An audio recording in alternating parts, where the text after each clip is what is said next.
So, hi guys! Yung workout ko kahapon, ngayon ko lang i-upload. Long form video workout. Hindi naman to super long guys. So, kasi busy ako kahapon, hindi na-upload. And then, marami ding ginagawa. So, ngayon, nag-i-edit ako patigil-tigil kasi meron din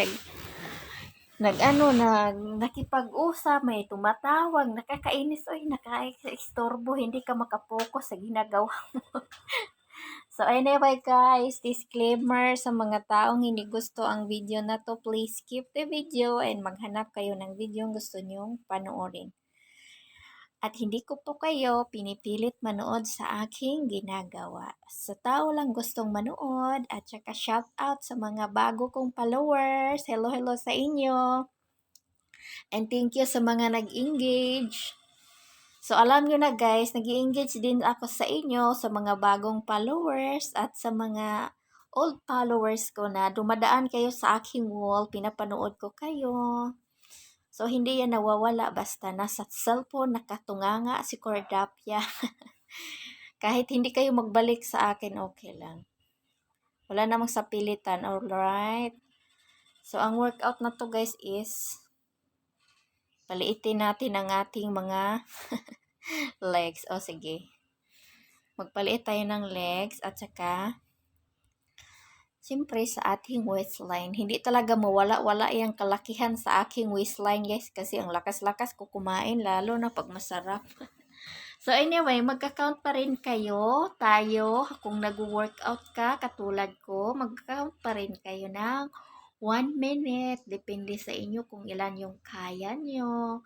So, anyway guys, suot-suot ko pala yung in-order ko na yung mga uso ba ngayon sa TikTok ko yan binili.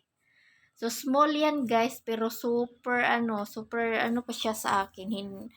Ano ba siya? Parang medium na siya guys pa, pero small yung aking in-order. So, hindi naman ako nabudol, kaya sa TikTok na ako nag-order. Oh, hala. Bakit sinasabi kong TikTok dito? Baka mapalo ako ni Lolo M dito. No, hindi naman siguro, no? Wag naman sana. So, ganyan lang guys, mag-workout. So, dahil standing workout lang ako nung ginawa ko kahapon. So, galaw-galaw ang arms. Ikot-ikotin.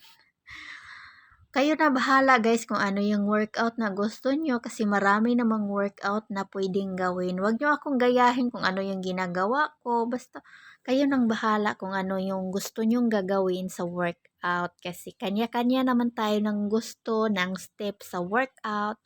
Ang importante, mapagpawisan tayo. O, diba? Mapagpawisan, healthy, o, ganyan. Ganyan ang buhay. Workout. Yan lang kasi ang aking kasiyahan sa buhay guys. Pag nasa bahay, walang masyadong ganap. So, kagabi kasi inantok na ako guys. Kaya isang video lang yung na-upload ko na kung nakita nyo yon, kung napanood nyo yan. Isang video lang ang aking ginawa kasi nga super antok na talaga ako. Hindi ko alam ba guys, kung maaga na ako ngayon natutulog.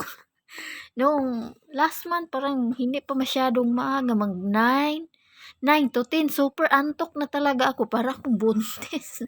Hindi naman ako buntis. Tapos, okay naman yung gising ko. Minsan nagising ako mga 6:30, 7, mga 7, ganyan.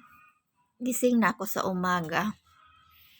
Ang sarap talaga guys matulog na, lalo na pag nung maaga ka matulog.